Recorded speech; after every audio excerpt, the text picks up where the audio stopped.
Bueno, muchachos, vamos ubicándonos por favor para dar inicio entonces a la sesión de la tarde. La sesión que vamos a tratar en los próximos minutos es intercambio gaseoso y relación ventilación-perfusión. Yo quiero, antes de comenzar, pedirles el favor que hagan silencio, muchas gracias, y hacer una serie de preguntas que me van a permitir a mí poder saber de alguna manera qué tanto han podido ustedes revisar del tema de fisiología respiratoria, porque considero que para hablar de intercambio gaseoso nos es necesario primero conocer algunas generalidades de la mecánica ventilatoria como tal. Entonces yo quiero que ustedes me respondan por favor, en cuanto a la mecánica ventilatoria, ¿cuál es el músculo más importante? El diafragma. El diafragma. ¿El diafragma para inspiración o para expiración? ¿O para las dos? ¿Para las dos? ¿Para inspiración más? No. Para las dos. ¿Cuál es la funcionalidad del diafragma?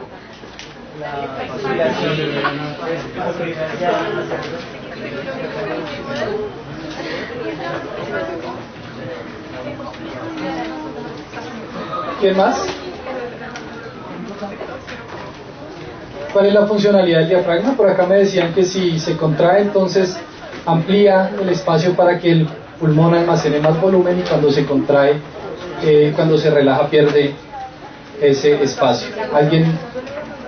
¿Alguien más? ¿Señor? Pues cuando se contrae hacia arriba permite que pues, los pulmones pierdan el volumen para la aspiración, y cuando uno respira pues el diafragma va hacia abajo para permitir pues, que se expanda el volumen. Ok. Pues, cuando yo mando el diafragma hacia abajo pues aumenta el volumen, cuando lo mando hacia arriba pues... Vamos a hacer un repaso muy rápido de lo que tiene que ver con mecánica ventilatoria. El diafragma es el músculo más importante de la inspiración, porque la expiración en condiciones de reposo es pasiva. Vamos a ver que yo no necesito la utilización de ningún músculo, la activación de ningún músculo para expirar el aire, para sacarlo de los pulmones, porque el trabajo ventilatorio se da principalmente por fuerzas elásticas de la caja torácica, del diafragma, de órganos abdominales, que van a permitir que simplemente se haga presión sobre los pulmones y se pueda exhalar. Entonces vamos a hacer un repaso, vamos a pasar rápidamente por las generalidades de la función pulmonar para entrar directamente a lo que tiene que ver con intercambio gaseoso. Lo que vemos aquí en pantalla son una descripción de las vías aéreas. Entonces vamos a decir que la vía aérea se va a dividir en dos grandes partes, una vía aérea superior y una vía aérea inferior. La vía aérea superior, que es la que vemos en la parte derecha, está dada básicamente por la nariz, por la boca, la laringe, y la principal, bueno, dentro de las principales funciones de la vía aérea superior es humidificar el aire y llevarlo a temperatura corporal una vez alcanza la tráquea. Temperatura corporal que sería 37 grados centígrados. Si alguna vez ustedes han tenido la experiencia de estar en un ambiente muy frío, podrán recordar que al ustedes inhalar sienten una sensación de ardor en la vía aérea, y eso está dado porque el aire es muy frío y ese aire pues va a lastimar de alguna manera el epitelio que recubre la vía aérea. Entonces una de las funcionalidades de la vía aérea superior es hacer que ese aire, una vez ingrese a la tráquea, ya vaya a temperatura corporal. Aparte de eso, pues tenemos una funcionalidad también de protección, un filtro. La vía aérea superior va a filtrar partículas de gran tamaño que ingresan al sistema para impedir que lleguen a la tráquea y colapsarla. A su vez, entonces, la vía aérea inferior va a comprender desde la tráquea, bronquiolos terminales, bronquiolos respiratorios, hasta llegar a los sacos alveolares. Lo vemos nosotros acá, la tráquea estaría en la parte de atrás. Tenemos acá el esternocleidomastoideo, músculos escalenos, músculos intercostales y este que vemos acá abajo, en la base de los pulmones, sería el diafragma. ¿Bien? Esto es importante, una imagen importante que ustedes sepan. Cada color indica una cosa, y como lo vamos a ver más adelante en el intercambio gaseoso, lo más funcional de mi pulmón va a estar hacia la parte medial de él. La parte de los ápices, que es la parte superior, es una estructura que, si bien está bien ventilada, llega mucho aire a la parte superior. Por fuerza de gravedad va a estar poco perfundida, es decir, la irrigación sanguínea de ella no es muy buena, entonces el intercambio o el índice de ventilación-perfusión en la parte del ápice va a ser muy malo, muy defectuoso. Y las bases, a su vez, entonces van a estar muy bien irrigadas, van a estar también ventiladas, pero pues allí también se produce un pequeño desbalance en la ventilación.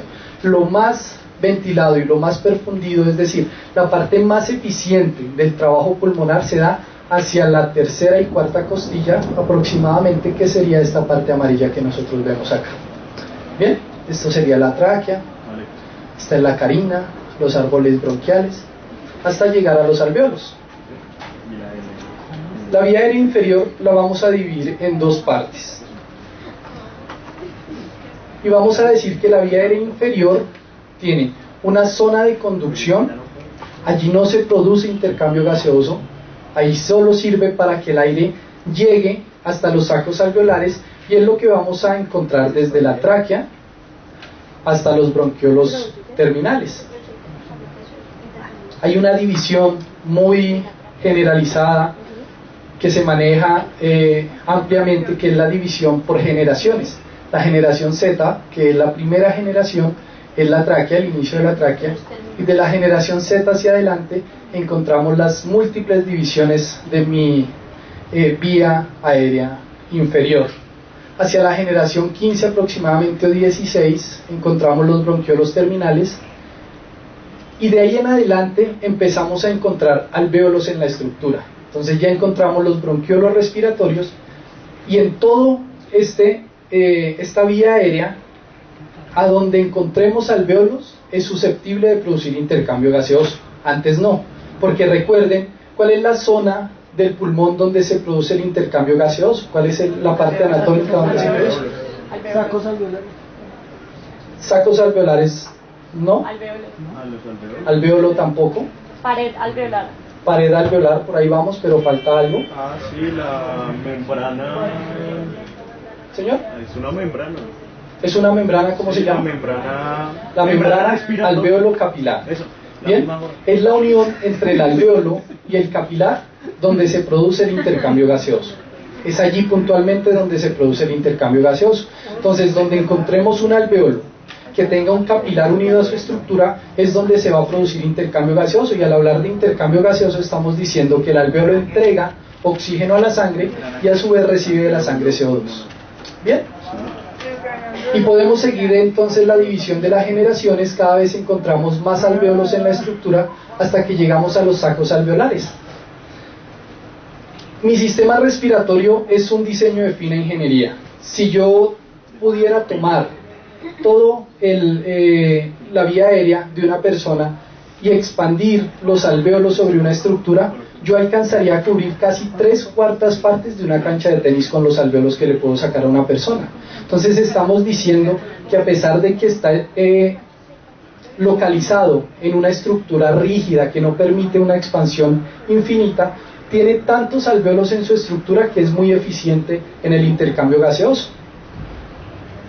Y eso pues tiene que ser así, porque de no ser de esa manera pues se producen alteraciones significativas, y si no hay oxígeno y no hay eliminación de CO2, vamos a ver pues que prácticamente todas las demás funciones se ven alteradas. Esta gráfica simplemente para que ustedes entiendan el por qué es tan eficiente mi sistema respiratorio. En el eje X tenemos las generaciones de las vías aéreas, y en el eje Y tenemos la sección total del área en la que se puede realizar el intercambio gaseoso. En las primeras generaciones, como les decía, no hay alvéolos, es solo espacio de conducción, entonces allí no se va a producir intercambio gaseoso. Pero una vez están llegando a los bronquiolos terminales, mire cómo aumenta de forma exponencial el área en la cual se puede producir el intercambio gaseoso. Necesitamos tan solo avanzar 1, 2 o 3 generaciones a lo sumo para tener un área transversal muy grande en la cual se puede hacer el intercambio gaseoso. Es decir, con una generación pasar de bronquiolos terminales a bronquiolos respiratorios, estamos diciendo que tengo exponencialmente muchos alvéolos en la estructura y se puede establecer un intercambio gaseoso adecuado. Lo que vemos aquí entonces es el diafragma, que es el músculo más importante de la inspiración. En condiciones de reposo yo activo el diafragma para producir la inspiración, y su relajación finalmente va a producir la expiración. El diafragma, ¿por qué nervios está inervado? Por los frénicos. ¿Bien? ¿De dónde nace?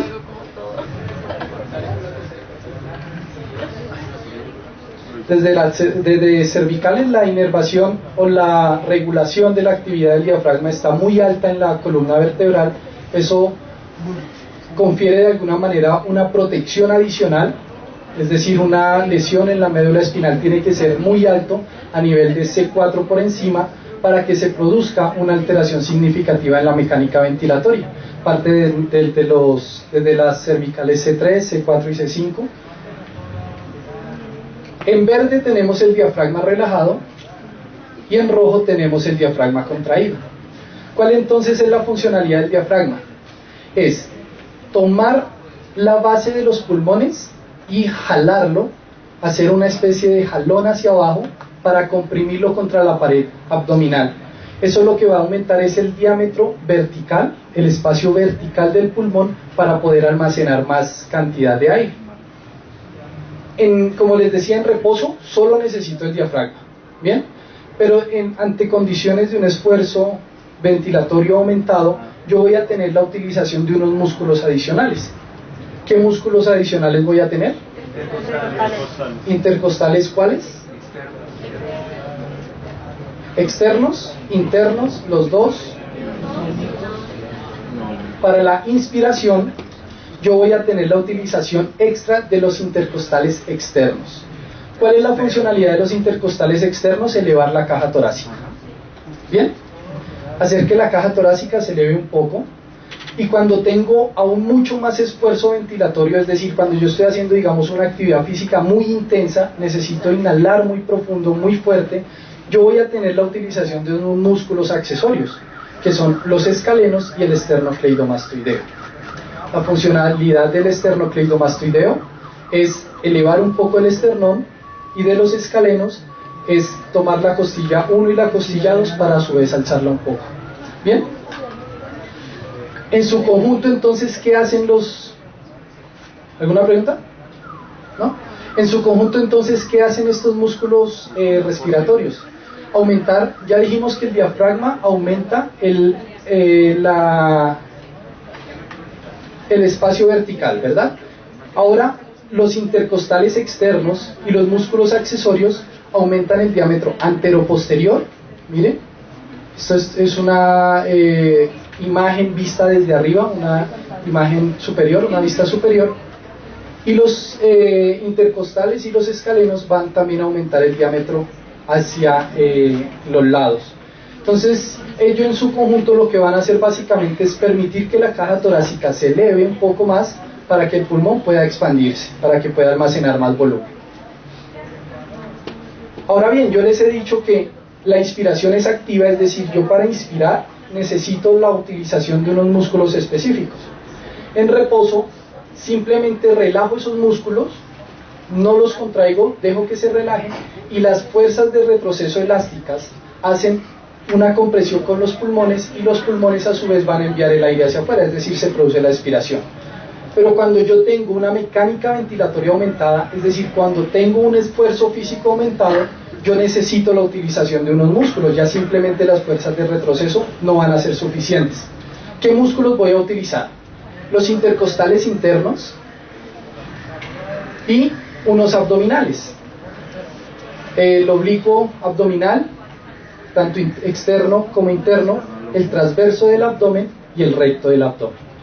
Bien, pero que tengan claro que estos músculos solo se activan ante un esfuerzo ventilatorio aumentado. En condiciones de reposo La mecánica expiratoria se da por fuerzas de retroceso. ¿Es claro para ustedes? Ok, entonces resumamos. Los músculos de la inspiración, el más importante es el diafragma. Bien, si necesito un poco más de esfuerzo ventilatorio, activo los intercostales externos. Y a su vez, si necesito mucho esfuerzo ventilatorio, activo escalenos y esternocleidomastoideo.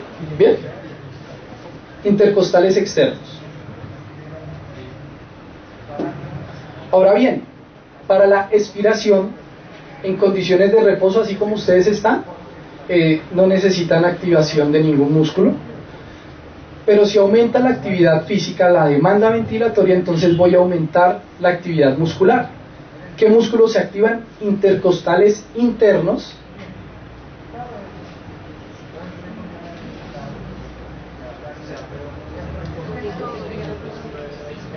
¿Señor?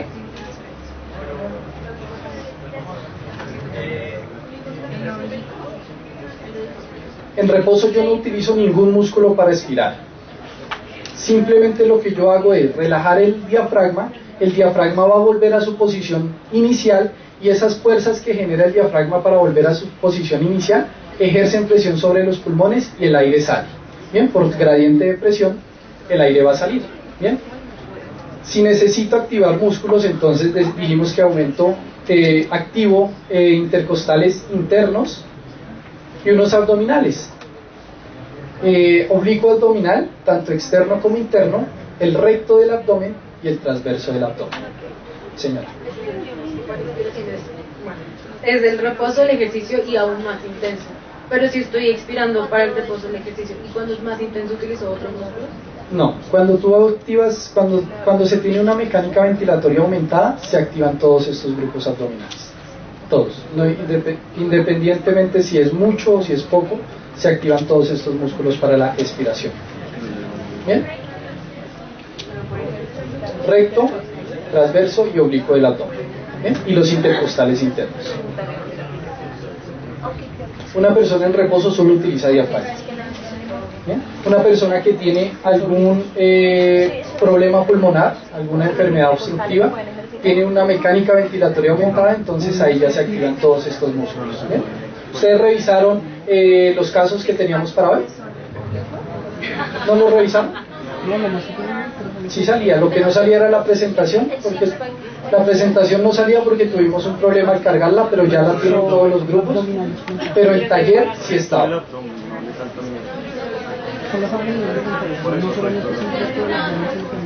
La tabla y las fórmulas estaban ahí.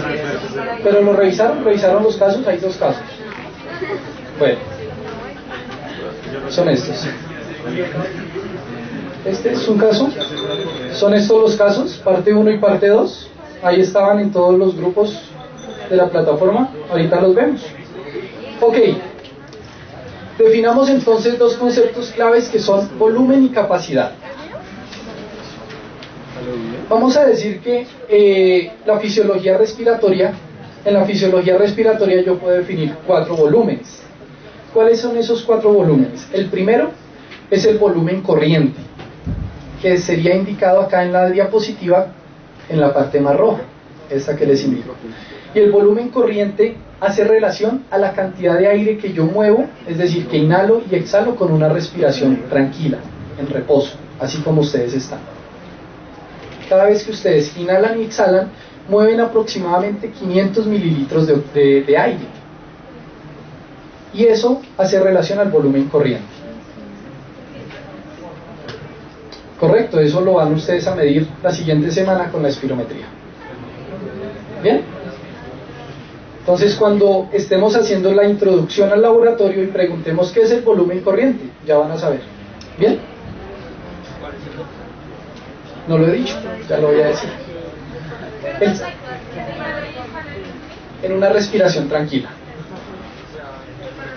Así como ustedes están ahí en reposo, aproximadamente 500 mililitros. Ahora les voy a pedir un favor.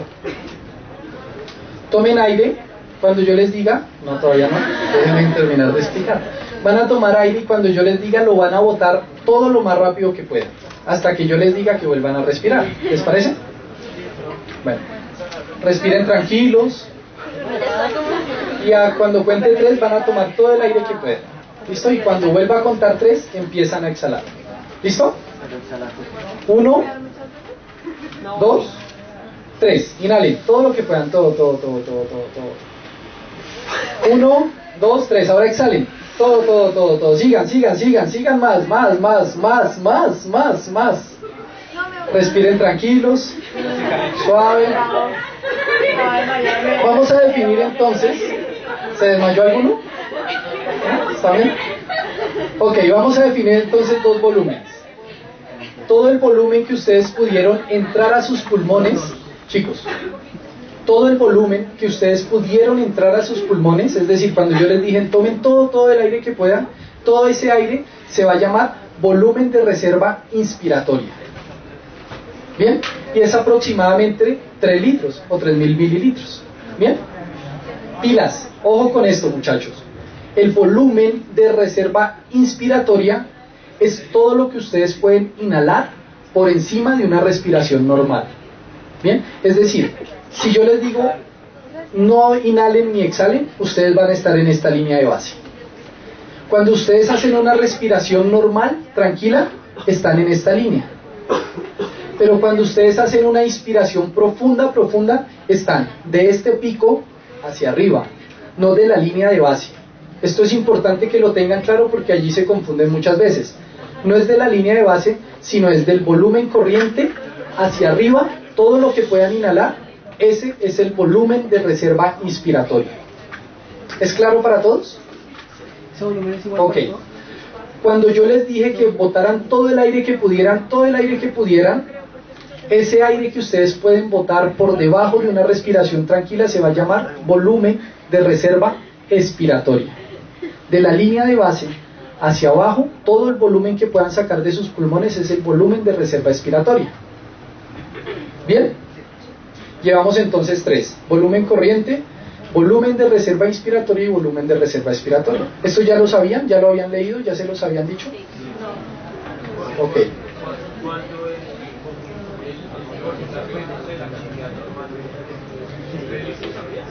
¿De cuál? De 1.7 aproximadamente.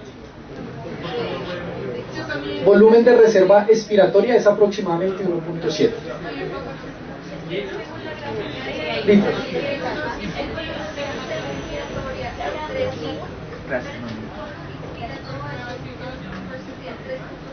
Correcto. Bien. Y hay un volumen, muchachos, hay un volumen que no pueden sacar ustedes de sus pulmones a menos que estén muertos, que es el volumen residual. Así como el corazón nunca se queda sin sangre, hay un volumen al final de la sístole. En los pulmones sucede exactamente igual, hay un volumen al final de una expiración máxima. Bien, si nosotros sacáramos todo el volumen del pulmón, el pulmón colapsaría, los alvéolos colapsarían. Para prevenir, para evitar que colapsen, entonces el pulmón se guarda un volumen de reserva. ¿Guardan las monas o seguimos en la parte pulmonar? 1.3, 1 litro aproximadamente. Estos son valores promedios, o sea, esto no es que vayamos la otra semana a medirlo y entonces tú tengas 1.3. Estos son valores de referencia. El volumen de reserva, muchachos, el volumen de reserva expiratoria es aproximadamente 1.7 y el volumen residual está entre 1 y 1.3, ¿bien? Pero es un parámetro de referencia solamente.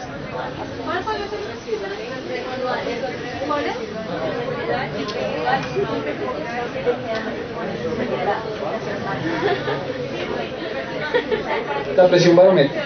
La presión barométrica ejerce una funcionalidad. Muchachos, ¿hablan ustedes o hablo yo? ¿Vale? Igual esto no tendría yo por qué estarlo explicando. Se supone que ustedes ya lo saben, entonces si quieren lo obviamos.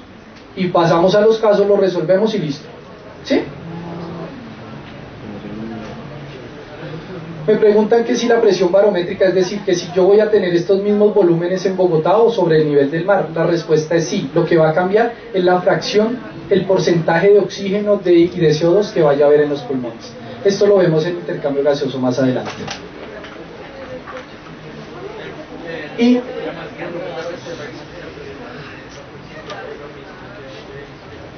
el volumen de reserva expiratoria es aproximadamente 1.7 litros. ¿Bien? Y el volumen residual es aproximadamente 1 litro o 1.3. Señora. La capacidad pulmonar depende, pues, no solamente de la talla corporal o edad, sino también como de los hábitos de vida. Claro que sí. Una persona que tenga costumbre o un hábito tabáquico, o sea, que fume, va a limitar mucho la capacidad pulmonar total.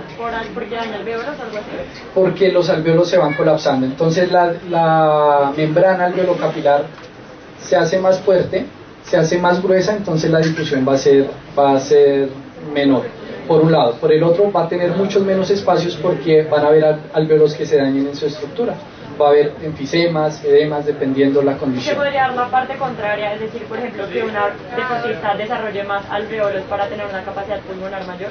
Lo que pasa con los deportistas es, yo les decía que cuando veíamos, ya le doy la palabra, cuando veíamos la imagen, perdón, me devuelvo para explicarles acá. Yo les decía que en el ápice la relación ventilación-flujo estaba alterada, ¿sí? Aquí no hay un buen intercambio gaseoso. ¿Qué pasa con los deportistas? Los deportistas tienen la habilidad de reclutar todos los alvéolos de todos los pulmones para que sea muy efectivo el intercambio gaseoso. Entonces, lo que para una persona sedentaria no es funcional, para un deportista es muy funcional. Bien, eso es lo que pasa con una de las adaptaciones crónicas al ejercicio. Ya te doy la palabra, señora. Okay. ¿Tú?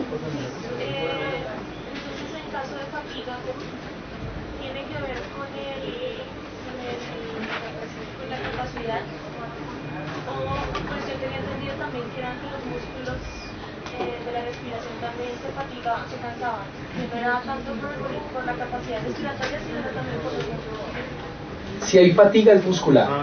Entonces el diafragma es músculo esquelético, ¿bien? Y se cansa. Es músculo esquelético a base de fibras blancas principalmente.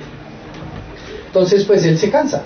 Él no va a poder, él aguanta mucho ejercicio, mucho trabajo, pues de hecho el diafragma nunca para su actividad. Pero cuando hay una mecánica ventilatoria aumentada, ponemos a trabajar el diafragma más fuerte. Entonces él se va fatigando. Y si esto persiste por días, horas no, tal vez días, semanas, va a haber una fatiga crónica, que el diafragma ya no va a poder seguir funcionando a la misma velocidad que estaba funcionando antes. Se reclutan los otros músculos accesorios, ellos también se fatigan mucho más rápido, entonces va a haber una dificultad respiratoria.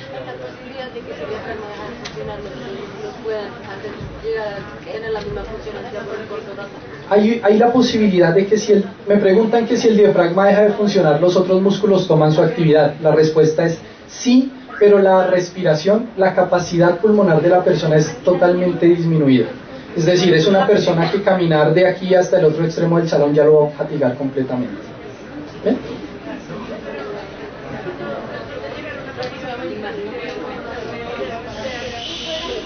Antes de llegar a la fatiga, sí, claro, se puede recuperar. ¿Cómo se recupera? Si se llegó a la fatiga es porque hay alguna obstrucción en la vía aérea que está haciendo que el diafragma tenga que trabajar con mucho esfuerzo. Entonces, antes de llegar a esa fatiga, se tiene que atacar el problema base, que es la obstrucción. Entonces, un broncodilatador, básicamente es lo que se utiliza allí. ¿Bien? ¿Tú? No, los músculos respiratorios no se hipertrofian porque ellos no trabajan con grandes pesos. Lo que ellos hacen es trabajar mucho tiempo. ¿Bien? Entonces ellos no se hipertrofian. ¿Allí otra pregunta? Una persona con asma, ¿cómo varía la dieta? Lo vemos, te respondo más adelante cuando entremos a los casos, que hay un caso de asma, ¿vale? ¿Sí? La tienes ahí y la respondemos más adelante. ¿Continuamos? Ok. Bueno, entonces vamos a definir, ya definimos volúmenes, son 4, vamos a definir capacidades. Y vamos a decir que hay una regla de oro, y es que para hablar de una capacidad yo tengo que involucrar mínimo 2 volúmenes pulmonares. Bien, dicho de otra forma, una capacidad es la suma de dos o más volúmenes. ¿Bien? Y los tenemos acá. Capacidad residual funcional. ¿Bien? Es la sumatoria del volumen residual más el volumen de reserva expiratoria. Ya repito. Capacidad residual funcional es la suma del volumen del volumen residual más el volumen de reserva expiratoria. ¿Otra vez? Capacidad residual funcional es la sumatoria del volumen residual más el volumen de reserva expiratoria. ¿Bien? Siguiente, capacidad vital. La capacidad vital va a ser entonces la suma del volumen de reserva expiratoria más el volumen corriente más el volumen de reserva inspiratoria. Entonces repetimos. Capacidad vital es la sumatoria de volumen de reserva expiratoria, el volumen corriente y el volumen de reserva inspiratoria. ¿Bien? Y la capacidad pulmonar total es la suma de los cuatro volúmenes. Aquí en esta franja, FRS, vital Capacidad pulmonar total. Entonces miren acá adelante un momento para que se ubiquen a dónde están. Chicos, aquí tenemos, en la columna de la izquierda, tenemos las capacidades. Esta primer capacidad, capacidad residual funcional, entonces es la suma de estos dos volúmenes. Del volumen residual y del volumen de reserva expiratoria. La siguiente, ¿cuál es? La capacidad vital. ¿Bien? Capacidad vital, ¿por qué? Porque es lo que yo puedo modular. Yo puedo inspirar muy profundo o puedo exhalar muy profundo. ¿Bien? Y es la sumatoria entonces del volumen de reserva expiratoria, el volumen corriente y el volumen de reserva inspiratoria. Y finalmente tengo la capacidad pulmonar total, que es la sumatoria de los cuatro volúmenes. En la espirometría yo puedo medir todos estos volúmenes menos el volumen de reserva, el volumen residual. ¿Bien? Ustedes la otra semana van a comenzar sus prácticas de espirometría y allí se van a dar cuenta que pueden medir el volumen de reserva inspiratoria, el volumen de reserva expiratoria y el volumen corriente. Pero como el volumen residual no sale del pulmón, es decir, yo no lo puedo sacar, ese yo no lo puedo medir con una espirometría normal. ¿Bien? No necesariamente. Hay técnicas que te miden la capacidad pulmonar total para poder determinar el volumen residual, la dilución de nitrógeno, de helio, bueno, la pletismografía, hay muchas técnicas. ¿Bien? Es una forma, pero no es la más acertada. ¿Bien? Si exhalas más de lo que inhalas, estás botando un poco de ese volumen residual. Nunca sacas el volumen residual. Nunca sacas el volumen residual. Porque vamos a ver más adelante que hay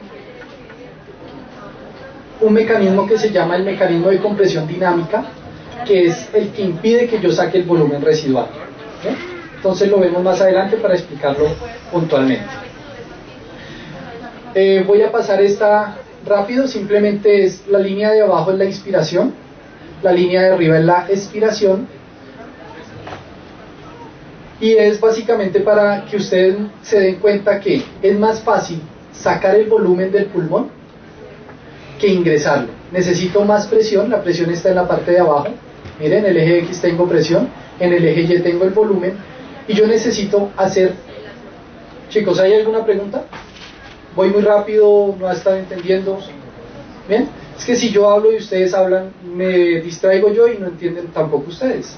Entonces les pido que hagamos silencio unos minutos y ya terminamos el tema, ¿vale?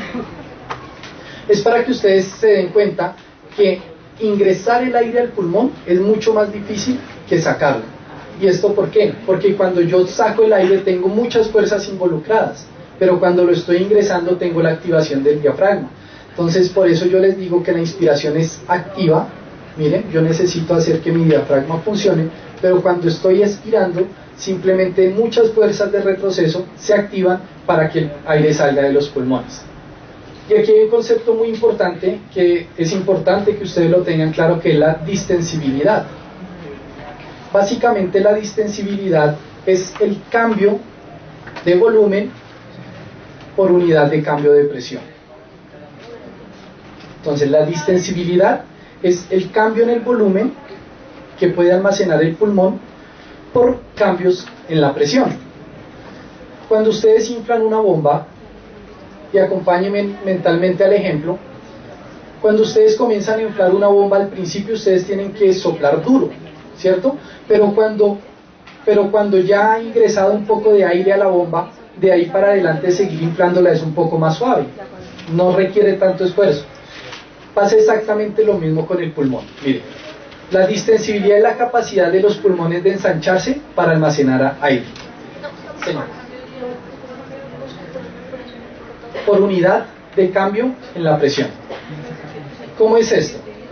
De la siguiente manera. Miren.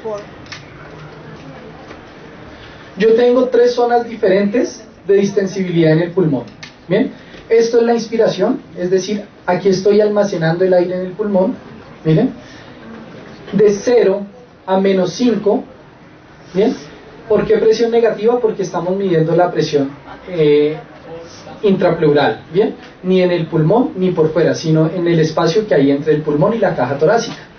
Ahí hay una presión negativa. Cuando yo comienzo a insuflar el pulmón, al inicio tengo que poner mucha presión y el cambio en el volumen es muy poco. Digamos que si aquí está 250 mililitros y arranqué de 200, yo tengo que hacer 5 centímetros de agua de presión para ganar apenas 50 mililitros de volumen en la primera zona. Bien, miren, 5 de presión para ganar 50 mililitros de volumen. Pero por encima de menos 5 de presión hasta menos 20 aproximadamente, o menos 15, yo con pequeños cambios, aquí tengo 10 de presión. ¿Y cuánto tengo de cambio de volumen? 500 mililitros. ¿Sí me hago entender? Bien, miren, en la primera zona yo tuve que hacer 5 de presión y solo almacené 50 de volumen. Pero de ahí en adelante yo con 10 de presión almacené 10 veces más, 500 de volumen. Mire hasta dónde llegó. Es decir que la distensibilidad en la zona 2 es mucho más grande, porque pocos cambios en la presión producen grandes cambios en el volumen. Definimos distensibilidad como cambio en el volumen por cada cambio en la presión, ¿cierto? Entonces, pequeños cambios en la presión, si generan muchos cambios en el volumen, es que hay mucha distensibilidad. Y viceversa, si yo tengo muchos cambios en la presión, pero poco cambio en el volumen, significa que la distensibilidad es mínima, es disminuida. ¿Sí me hago entender? ¿Sí? ¿Bien? ¿Para todos es claro? ¿Distensibilidad? La 3 es prácticamente como en la 1.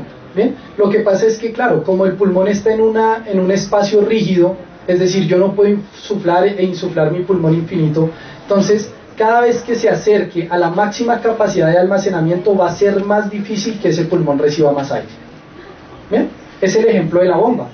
Cuando ustedes llegan ya a inflar la bomba mucho, y si la bomba es demasiado gruesa, ustedes van a soplar todo lo que quieran, pero no va a aumentar el tamaño de la bomba. ¿Bien? Hacen mucha presión, pero el volumen cambia muy poco, se pierde la distensibilidad. Señora. No, esto no cambia con la temperatura. Lo que cambia con la temperatura es el transporte del gas a través de la vía aérea. ¿Bien? Se hace más denso y por ende más difícil. Pero si la presión del agua cambia. La presión, ¿por qué aquí trabajamos con presión de agua y no con milímetros de mercurio? Es básicamente porque para no confundir una presión con otra, en fisiología pulmonar utilizamos centímetros de agua como la unidad de presión. Pero es muy similar a trabajar con milímetros de mercurio.